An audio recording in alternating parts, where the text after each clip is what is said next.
indirimbo ya mbere nasohoye nayivuga ko je nandika inkunda indirimbo zo umuja mu rukundo rwaramwishe wallahi man jewe ndakunda cyane rero ya bien ya sana umukobwa tuzokundana vraiment sidiga oya ndafise vision yo kubona umuziki w'u Burundi je ndashaka kutazobigera ko nkuko ndavyifuza ariko nkuko nsaba ndamutse ndose support nkarabira ku nyandiko nandika nkaraba ukundi nkora ndamutse mfise support kwi ndifuza ko umuziki w'u Burundi uzogira wa gatatu muri Afrika rero washitora ko baragahita azokumara ibibazo byose wifitiye uno muntu kwe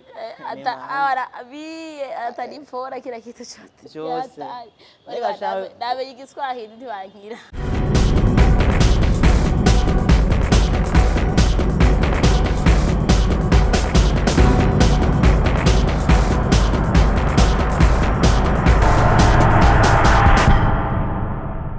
Ladies and gentlemen, mnawameze neza, jemeze fresh sana, everything blessed. So this is your baby girl, Dola Chance, baby doll and only umwe kumubumbe. So namusoshira kamera za Rock TV ngo ndabaye vibe after vibe. Murazi igihe cyose mba naje hano muko baye ibintu shama ndabazaniye nuko ko hari amakuru mashasha abari karavugwa mba ndabazaniye. So today rero murakwati kumwe n'umuntu aberewe cyane, umwevite asa neza atovye gira ribi buri yambariye $2 so afishisha diga ko tuganiriza tumwakire cyane bucubahiro ciwe karibu sana ndani ya Rock TV. Thanks sana. Umeze neza ariko sana. Leo kuberewe cyane ribi. Biransa? Ego biragusa. Thank you. Okay. Ibwira abakunzi ba Rock TV and then cetubandanya karibu. Ababwire karibu. Babwire idondo yari batakuzi. Yeah, thank you sana. Kumazina ni Adolite. Mungu wanyu Mr. I want to know wao ndaje gufana amateka yanani abandi bose. Igapsana. Aje gufana guhindura amateka aje guhindura amateka y'abandi bantu bose umucuguzi w'umuziki w'u Burundi. Kore ki kwitwa Adolite? Adolite yari sino yaje nkaje ya mama wanje. After kubura amazina yose yari yumva mberewe yavuze ati kanda kwituka. Urisi ko Adolite ni izina ryawe rya vrai? Adolite si izina rya bien. Cyane ryo muziki w'u Burundi ryo koresha mu muziki. Amazina ya vrai ni Kuzadere. Nkimara kuja mu muziki narahize izina no ukoresha nk'akazi. Yego. Ndabatireka iri nyene abagiye gukora. Wow, merci izina ryiza cyane Adolite mva ivuye muri Alade. Rivuye muri Adere. Adere, oui. Ni Adere riciye ado cyangwa ati kureka mbe umuco w'ivyananiye bose. Umuco w'ivyananiye bose. Kandi tizeza ko bigiye guhinduka. Bizogana neza. Hama twaje hano utuzanye indirimbo shasha, indirimbo irikira bica bigacika yitwa Margarita. Kwe kwita Margarita. Abakobwa nkaho amazina nkayo ni mazina kunze kuboneka gakeyi. Yego. Amazina musanga bifite udusantima kenshi mu rukundo. Je nange nikenereye kwituriza mu bintu by'inkundo tu. None wamwisema kweki watoye izina ry'umukobwa title ivuga izina ry'umukobwa hama agacuba gushaka kwituriza. Ne haramugenzi ufite Margarita. Wapi? Naho hari. Nano urumva. Oya. Ndamaze kumwumva by the way. Ne umaze kumwumva ka yamateka. Abantu bitwa uko sindamenya amateka yawo n'abana beza n'abana bakunda bya bien badahenda bagiye mu rukundo ari mu rukundo nyene umva tuvuye ku mushera witwa Margarita rero iyo ni socré wanje ntago ndigiye kugira abandi bose oya bya turi mu rukundo cyane ntari mu rukundo bose no kubariza ko ndimo cyangwa wowe wibaza kuri mu rukundo bwa ntaguri musanga wo muri kumwe atari siri ko ari byo je kwa nizi ibiharo byinshi cyane wamaze gukarikira cangira na position haraba kari byo cyangwa atari byo tugarukira mu muziki wawe se indirimbo yawe imaze kingana gute kuri YouTube? Margarita ni indirimbo imaze kiringo c'amezi 2 kuri YouTube. Amezi 2 kuri YouTube. Mbega wayanditse wisonze iki? First of all ndumwanditse. Iyo ngiye kwandika indirimbo hanini ndaviza kudu challenge tuba mu buzima bw'abantu bimwe na rimwe sometimes. Then Margarita ni indirimbo nanditse nisonze kuba rimwe na rimwe abantu bari mu rukundo ugasaba umukundanye kugukunda biri real. Agwa agaciro abesiri n'urukundo arimo. Akurinde kwabara, akurinde biguma wagize avant yuko mukundana. Yakenso ainsi de suite. rero waciye utora ko baragahita azokumara ibibazo byose wifitiye uno muntu kwe abiye atanipfora kila kitu cyose nabe igiswahili ntibankira jewe abantu ibiswahili vraiment bakubabarira bambabarira ndi Murundi ufite indirimbo zingahe ya Dolite Margarita ni indirimbo igira ya karindwi meno babwira ati nivyagenda neza uno mwaka uzorangiranwa n'indi ndirimbo. Alright, ufite management? Na management fise ndi wa muntu akunzwe n'abafana ikintu cyose gikora kubw'abafana n'inguvu ziwanje kandi abafana banje ndabemera. Okay, be tutiriwe turagenda kure ndimo ya mbere watanguye kuyandika ryari mu mwaka wa kangahe vyagenze gute? Fise indirimbo ya mbere natanguriye ko ntarasohora natanguye kwandika. Nayanditse ndi mu mwaka wa 6e année primaire. Ego. Indirimbo iri mu Icongereza cyane. Mbokiye gihe ntari Icongereza narinze ariko narandika narakora composition nkacana ndana ku muntu ashobora nko kwakuze azi Icongereza. Kabisha mu majambo y'Icongereza nkaca mpiga melody. Ego. Iyo ndirimbo gushikana n'ubu sindabasiyo kujana muri studio kuko ni indirimbo ifise uburyo igenda mu bitandukanye n'izindi ndirimbo nshaka gusohora. Mbego umaze gusohora muri izo ndirimbo seti ziri muri melody ya gute? Jewe ndi mu Afrobeat. Ego. Kweko watoye Afrobeat? Bo, first of all navuze ati reka je kuko Afrobeat ni style imfavoriza mu kumviriza ntarambirwa. Iyo ndi kunda yumviriza cyangwa uri kumviriza Afrobeat sometimes numva ko haba hariho ibindi bintu byinshi byo kumviriza muri iyo njyana. Indirimbo ya mbere ivuga ku bijanye n'iki? Indirimbo ya mbere nasohoye nayivuga ko je nandika inkunda indimo zo umuja mu rukundo rwaramwishe wallahi man jewe ndakunda cyane rero ya bien ya sana umukobwa tuzokundana vraiment sidiga oya none uca wisabira unyene oya disaye ko ata office none kiriki reka tuzovyiga by the way. Okay, ufite clip angahe ni indirimbo zingahe zifite video? Ni indirimbo zishika 3 zifise video. Zose ziri hanze izo ndirimbo zarasohotse izo. Bega hoho ndakwibaza akazo kamwe nkunda kubaza abantu kuri Adolite inshuti niki? Kuri Adolite inshuti first of all umuntu akubereye inshuti akubereye umuryango. Kabiri inshuti numwe mu bantu bazi amabanga cyangwa ibintu bikugize. Inshuti rero ni agace kamwe k'ubuzima bwawe. Ni agace kamwe k'ubuzima bwawe. Mbega atari banga ushaka kutubwira nk'inshuti uvuga ati aba bantu vraiment n'abantu banje bari hafi yanje nubwo vyohara gute baba bari proud nanje. Je ndafise inshuti zishika 2 mu buzima bwanje nagize kandi biravye bamba ko sometimes niyo ngize akantu ko kuba no babaza akanyubakiye bakambwira ibintu cyubatse cyane. Sishimye kubavugira ngaha ariko aho barizi ko ari babiri. Ni group y'abantu babiri. Bas ni inshuti ni nka gengo. Rero abo bantu baraze bose ni abandi bose ni inshuti. Me hari inshuti zinkora mutima. Zigushika ku mutima. Hari inshuti zinkora mutima, hari inshuti zigushika ku mutima. Abandi nyine uvuga ati abanzo boni babandi di sali sava umeze neza uko sometimes ugize ikibazo akakubwira nyene ako bitari vya cyane bitari nk'ababandi bitari deep. Okay, mwavyumvise neza yuko umuntu ashaka kugira inshuti mu buzima zituma agize ikibazo nawe abakigize bwa ati uyu muntu vraiment ni namuturi ikintu aza kuntahura. Mbega Adolite ni haye ufite gushikana umuziki w'u Burundi? Bo nkuko nama nayivuze je ndafise vision yo kubona umuziki w'u Burundi.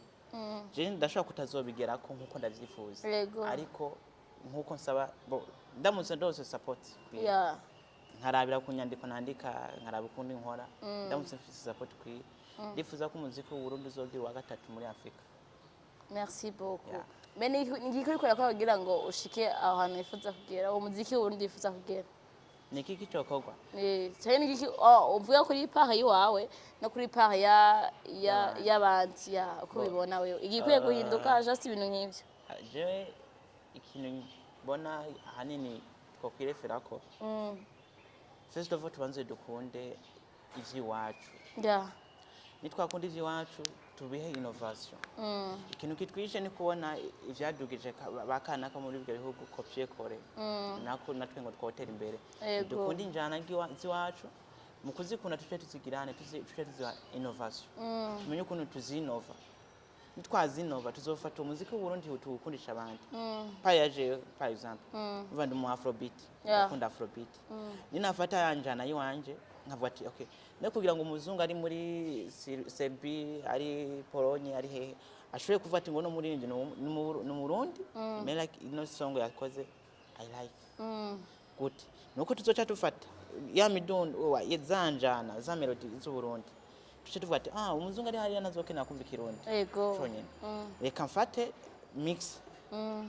langue nshiremo indimi zitandukanye komsa nawe niyumviriza umwanya munini akumva gwarurimba ashobora kumviriza akanya gatoyi na mixage y'ikintu kirimo bigatumva azogira curiosity zo kumenya ico bisigura afite innovation y'umuziki njyana nuko guterateranya indimi mva mahanga kugira nabage bashobore kumva le contenu tuzadusha mu ndirimbo no kuvuga yuko rero ivyo nivyo nako bikwiye mu kumuziki w'Uburundi aho hari navuga ati karagace kamwe ibyo nayemvuze bikenewe yego hamishaka byakaca baronka ico no kwitwa ubufasha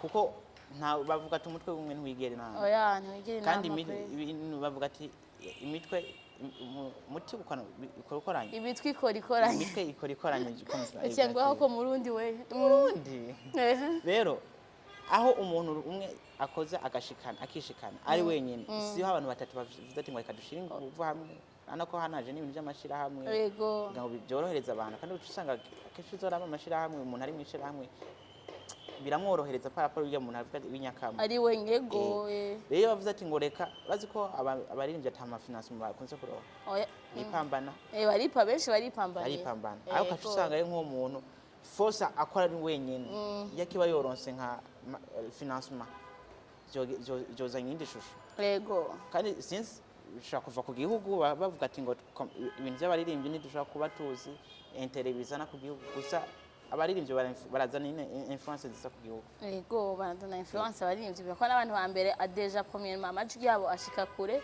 ibintu byabo bishika kure je ukereye ikintu cako cyose umuririmbyi arakigushikanira kure mbe Adolite ndakwibarize gato ufata gute umuziki wawe je ufata nk'akazi cyangwa ufata nko kwinjoyinga tugira ngo uheze ibyirizwa mbere nk'igitangura umuziki wa mbere natanguriyeko nawe ukoze mvuga ati reka nemeza abajama abajida bereko je ndenze ndumwe mwisite mvugwe Jackson Mustar ico gihe nawe usohoye na mfise indimo zishika mu 6 zanditse ako sinavuze ati ngo nsohora umuziki nzoce nicara oya me gushikunda avuga ati kugira ngo ivyo natanguye nzogere kuri aho mvuga ati okay komsanje naragishowe gutusha kuri heavy wanje nuko mvuga ati first of all navuze ati mfise yanga ryo kumuziki w'Uburundi wa gatatu muri Afrika ni yaba ari jewe nzobikora ni yaba bari ndi nyuma ni bien ariko umva ko kupambana mbandanye nkora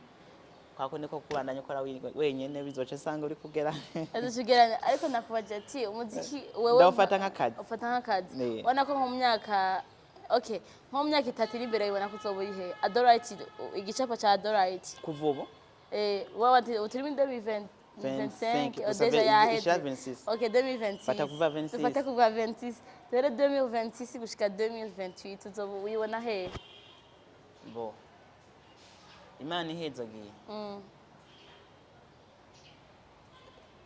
kuyama preference yawe yaho uzoshika jewe ndi umuntu wa mbere ngwana n'ivyo ndimo ngwana n'ivyo ndimo ivyo mprefera kuzogerako navyo nkabipreferera muri rusange aho nibona ni kwa kuri nyene mvuga ati nivyo abavyakunze Imana yahezagiye nzoba nibona hanini heza nange nshobora kuduza abandi bantu bandi nyuma nihe ndoto y'ibisazi ufise nihe ndoto y'ibisazi ufise ndoto y'ibisazi mfise ni kubona Adolite yakoranye na Nicki Minaj Adolite yakoranye na Nicki Minaj wallahi bo bizoshika bade ko ijabo yiwe yatubwira kiri cyose ushizere kirashika haje twatura kwanje kitubako nimba weze ko mu mwise mu gihe kiri bezo kwana na Nicki Minaj twizeye bajya bose ubona ubona ko bitokunda ko umuririmbyi w'umurundi yokorana nabo kandi urazi ko atawuna nabikora ntawe urabikora no kandi voice zibika zaramagi by the way zaramagi nubahe umusitari wifuza gukorana nawe ngaha mu Burundi hanze okay mu Burundi no hanze ndakunda Gusto mbere ndakunda Gusto like Gusto afise vocal ya bien irandyohera sana ndakunda Gusto mu nyandiko hamica kabiri mvuye kuri Gusto tuvuze Gusto abashinyi bamuzi ni Melanin Boy umusaza umwana w'ibihe ujya mu umwana wisezerano cyane gose kaca nongera nkakunda umuririmbyi bitwa Yoya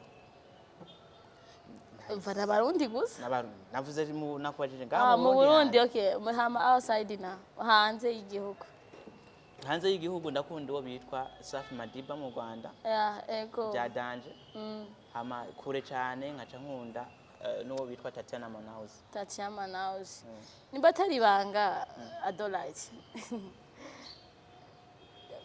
gira ndabivuge je tubaze atari bagugira nta ngoma mfitaniye n'umwe muri abo barivyi batubari sinzi nivyo twobibaza twenda kwibaza navyumvise guys twizere ko muri abo bantu babiri yavuze muri ngoma gira tuhe muri yo kurangiza ubona cyangwa umwaka igatangana umwaka ari akazobe izoba hit song ya Demi ariko muri abo babiri twize harimo umwe jewe adabishigida harimo umwe yaba sinzi ko ari Melanin sinzi ko ari ariko ntaho tuzi igisasu mu bisi kiraza Yesu Adolite akapera kuri Margarita kumve ko ari wowe waririmbye kandi bahindura amajwi imani muri stage shaka numve exact ko ari wewe no kumva yuko atari ibyo vazi abafana murakeneye akapera tugende okay yeah Margarita my darling my love is niwe unduhura uranesa sana nkwifuza mu buzima no utuma nishima ndinda ibisimba ndinda nasifa iyo nkufise umutima wanje uratuza nzazira kugira urukundo rwinshi uyu mutima wanyuzemwo abantu benshi ndi kugukunda cane urankundira urambabarira uzundinde kubabara Margarita my darling love you so much need you so much oh no yeah voilà you need Margarita ndamukeneye sana guys ubwo bose twa Margarita hari